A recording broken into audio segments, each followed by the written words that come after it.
A gost večerašnjeg dnevnika je Leo Pavela, županijski vijećnik u Skupštini Primorsko-goranske županije ispred Giko platforme. Razlog je taj da je na vašu inicijativu Skupština PGŽ-a prva županija u Hrvatskoj raspravljala na temu nakaradnih prijedloga izbornih jedinica za buduće izbore.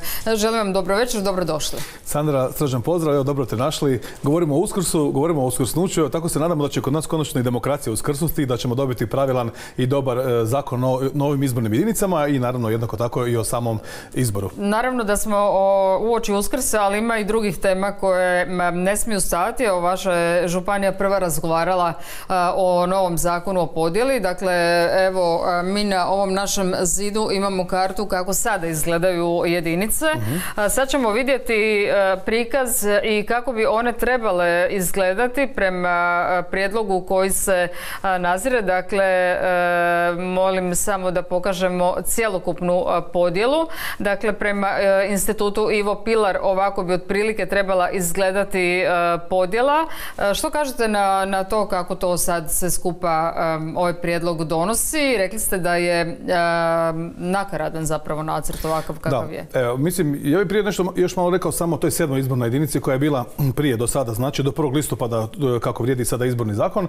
Naime, već tu je bio problem gdje se naša Primorsko-goranska županija dijelila na pola, znači od 99. godine kada je nastao taj zakon i tu je dosta nama bio veliki problem. Praktički ljudi iz zaleđa Rijeke su glasovali s nekime iz zaleđa Zagreba ili Jaruna ili nešto ovako, što u biti je bilo vrlo teško dobiti pravilno ljude koji će predstavljati nas kao Primorsko-goransku županiju, u biti u Hrvatskom državnom saboru, što je naravno bila intencija. I onda smo mislili, ajde sada kad 1. listopada ovo konačno izlazi van snage, pa bi mi trebali naravno dobiti nekakav novi zakon.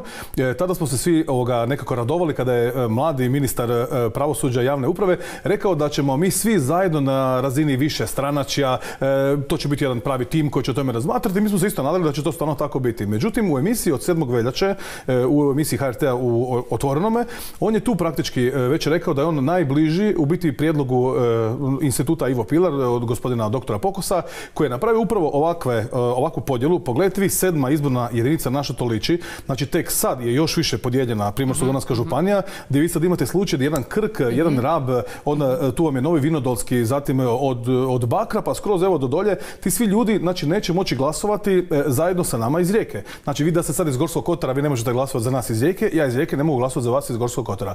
Znači, već imamo dovoljno problema na području Primorsko-goranske županije, gdje stvarno svako malo imamo osjećaj da smo zbog nečega zakinuti. Županija je lijepa, velika, imamo cijeli niz stvari za cijelu Hrvatsku, međutim upravo ovakav ustroj ne nudi punu demokraciju za područje naše županije, ali jednako tako i za područje cijele Hrvatske. Sad vi zamislite, neko iz Novske bi trebao poznavati naše događanje, znači u Rijeci, ili mi iz Rijeke bi trebali poznavati, to jest ljudi koji se nalaze u Crkvenici Novo Vinodolskome, što se dogodilo u Sisku, što se dogodilo u Glini, da li obnova teče dobro ili ne teče dobro. Doduše poznavati ljude koje biraju u parlamentu. Dobro, zato što ste vi otprilike nacrtali, ajmo tako reći, nacrtali svoju kartu. Idemo je pokazati, slobodno na kameri ćete pokazati kako bi izgledala prema vašem prijedlogu. Dakle, idemo, samo recite što se tu mijenja. Dakle, imamo samo 5 izbornih jedinica. U biti 6. Znači, kao što građani ovdje mogu vidjeti, ovdje se podijelili smo Hrvatsku na zapadnu Hrvatsku, gdje se nalaze 3 županije, Istarska, Primorsko-goranska i Ličko-senjska županija. Zatim, cijeli jug Hrvatske bi bila južna Hrvatska, istočna Hrvatska bi bila naravno slavonske regije, imamo gore sjever Hrvatske, središnju Hrvatsku i grad Zagreb. Zbog čega bi ovo bilo bitno? Pa mislim, prije svega, ako gledate i klimatski, i pogledajte recimo naše ljude u Slavoniji, naše ljude u Dalmaciji. Oni praktički brigu vode o istim problemima. Cijelo ovo područje Slavonije u istočnoj Hrvatskoj, oni znaju o čemu oni pričaju kada dođe sjetva, kada dođe što treba saditi, što treba na kraju krajeva prodavati. Pogledajte, ta ista naša Slavonija u načelu bi puno bolja i puno jača bi bila i mogla bi se predstaviti u ostatku Hrvatske, mogla bi prodavati naravno više dobara koji se proizvode u Slavoniji kod nas, a jednako tako bi i Dalmacija se mogla puno bolje pozicionirati. Jer Dalmacija je naravno bitan turizam, oni uglavnom rade do 4-5 mjeseci, tu je naravno čarter nautički sektor. Dalmacija drugačije funkcionira. U našem slučaju, znači Istra, Primorsko-goranska, Ličko-senjska županija, nekako gotovo uvijek smo tu negdje bili zajedno, pa čak i KBC u Rijeci recimo tako radi da u biti pacijenti koji najteže dolaze gravitiraju znači Rijeci i nekako evo već naši medicinari i liječnici su to nekako puno logičnije i pravilnije u biti uspjeli organizirati. Mi naravno nismo. nismo. I ono što moram reći, jedno mišljenje, jedan samo upit, nije to samo jedan naš prijedlog da se Hrvatska konačno nekako logičnije podijeli, nego imali smo 3 stvari koje su bile bitne. Znači, jedna stvar je da se konačno uvede internet glasovanje, što znači da mi u Hrvatskoj imamo danas veliki broj ljudi koji ne može glasovati. Sjetite se zadnjih izbora. Jako veliki broj ljudi iz Slavonije, iz Like, iz Zagreba, iz Međimurja je radio na moru. Naravno, bila je špica turističke sezone. Ti ljudi nisu imali pojma gdje se oni trebaju prijaviti da bi mogli glasovati. Znači, ti ljudi nisu mogli glasovati. Mi imamo 27.000 ljudi koji plove u Hrvatskoj, oni nisu mogli glasovati i na području Istarske i Primorsko-goranske županije imate ogroman broj ljudi koji radi u Sloveniji, u Italiji, u Austriji. To su jednodnevni poslovi ili voze kamione ili rade po privatnim kućama neke stvari. Oni također nisu mogli glasovati. To je jednostavno sudbina naše zemlje. Znači, mi u ovom trenutku sada smo došli do situacije da mi ne možemo internet glasovati, da nemamo pravilan popis stanovništva. Evo daću vam samo jedan primjer. Naš doktor Davor Štimac, koji je bio i kandidat za gradonačelnika našega grada. Bio je često kod nas tada gost. Tako je, on je rekao kao treba korigirati popis birača. Zbog čega? Jer kaže, je li moguće da mi u Primorsko-goranskoj županiji imamo više od 40.000 birača, znači sada u Primorsko-goranskoj županiji mi ne znamo ili imamo veći broj ili manji broj ljudi, u biti imamo nesrazmjer od izbornih, znači praktički papira i dokumenata i naravno broja građana. I ono što je bitno u PGŽ-u je 2021. godine, kad su bili oni izbori, bilo pisano znači oko 259.000 birača, a samo nekoliko mjeseci kasnije podaci iz popisa stanovništva kažu da imamo 266.000 birača. Vi sad na kraju ostanete sa 6.000 birača, znači pa nema toliko samo ljudi do 18 godina, znači mi vidimo da popis birača nije kod nas napravljen dobro u PGŽ-u, a kamoli u cijeloj Hrvatskoj. U cijeloj Hrvatskoj broj varira negdje oko 400.000, to je skoro pola milijuna ljudi. Pa to je, znači, to bi bio praktički drugi grad po veličini u Hrvatskoj. I ako vi nemate Dobro, mi sve vodimo kao da su se odselili, ali ajmo se mi sad vratiti na ovu vašu kartu, na ovaj vaš prijedlog. Što ćete s njim? Pa mislim, ovako, ono što imamo sad se reći da kod nas u županiji to je u biti praktički usvojeno. Usvojena je ta informacija da mi želimo da Primorsko-goranska županija bude dakle, u sklopu... sve političke stranke su se složile, je li tako? Osim HDZ-a.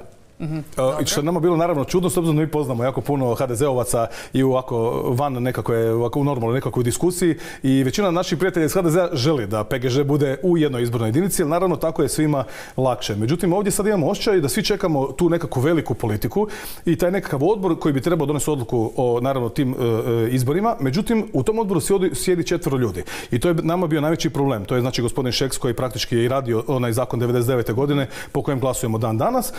Tu je njegov posljednjak gospodin Ressler i nakon toga tu su još 2 ljudi, slavonsko-baranjski župan i naravno sadašnji ministar pravosuđa. Mislimo da je to problem, jer gledajte da je recimo Šeks ranije rekao ajmo taj zakon ukinut, a ne da je njega natjerao Ustavni sud. Ja bih rekao, vidiš, čovjek dobro razmišlja, čovjek ima nekakve nove ideje, ajmo ga poslušati. On je sebe doveo u situaciju, znači da Ustavni sud njemu ukine taj zakon. To je problem. Znači on ga je trebao ranije ukinuti sam i dati svim kolegama jedan dopis i reći, vidite, ljudi stvarno iz svih različitih stranaka, ajmo se dogovoriti, gledajte, ovo sad stvarno više ne drži vodu, malo nam se promijenio i broj stanovništva, pa idemo to riješiti. Dobro, koliko je realno da ćete uspjeti u nakani da dokažete da je ovo prava podjela? Gledajte, nije samo sad stvar da je ovo prava podjela, ono može ići mrvicu lijevo ili mrvicu desno. Najveći problem u tome da uspijemo socijalizirati znači medije i građane Hrvatske, da konačno svi zajedno shvatimo da ne može 4 ljudi donositi odluke o tome kako će nam izgledati izborni zakon u našoj državi, a kamoli ako je tih 4 ljudi u istoj stranci. Znači, ipak bi bilo super da svi ljudi diljem Hrvatske, to je znači najveći predstavnici stranaka kod nas u zemlji i ljudi koji iz drugih političkih opcija imaju nešto za reći po tom pitanju, da svi zajedno sjednemo za stol. Vidite, kod nas u županiji u PGŽ-u to je bio najveći skup ikad u povijesti Hrvatske da se raspravljalo na tu temu. Nas je bilo 70-ak tamo, što 44 nas kao vijećnika, nakon tu je bili su predstavnici izvršne vlasti i novinari. Svi smo između sebe razgovarali, nudili nekakve dobre ideje. Bilo tu puno znači, pametnih ljudi koji mogu donesti nešto. Sad zamislite na državnoj razini koliko pametnih ljudi ima, koliko mi možemo donesti dobrih odluka, posebno oko izbora. Idemo napraviti poštene izbore, onda ako vi pobijedite, super, ako ja pobijedim, super, ali izbori su pošteni i bit ćemo svi zadovoljni. Sad imamo situaciju da niko nije zadovoljan s ovakvim izborima koje imamo. Svi misle da u biti velike stranke, to je sadašnja stranka HDZ, to kroji u biti po naravno svojim potrebama, tako da mogu dobiti što veći broj mandata u Saboru. I čujte, to su definitivno veliki problemi koje želimo riješiti. Znači internet glasovanje, popis birača i da se izborne jedinice u Hrvatskoj normaliziraju. Znači neka budu na razini 6, jer to je nekako, ajmo reći, zemljopisno, gravitacijski, ono po pitanju klime, također nekako te su ekipe ljudi zajedno. Evo, ovih 5 slavonskih županija se puno bolje razumiju nego recimo 5 županija koje će biti dolje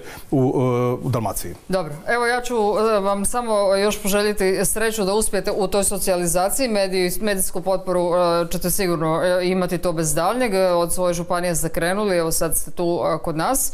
Hvala vam puno, bit će još prigoda za gostovanje. Opravo sebi samo što jednu stvar, imate lijepi pozdrav od jedne vrlo jake i dobre političarke, to je gospođa Ines Strenja, koja je također dala jednu dobru poruku i rekla da ovakav zakon se ne bi smio usvajati nadpolovičnom većinom, nego dvotrećinskom većinom, tako da evo poslušajmo i nju. Ona je vrlo pametna što se kaže i puno toga napravi dobro za sve nas, tako da to je to. I uopće nema veze u kojoj stranci, točnije više nije. Hvala vam puno. Hvala vama.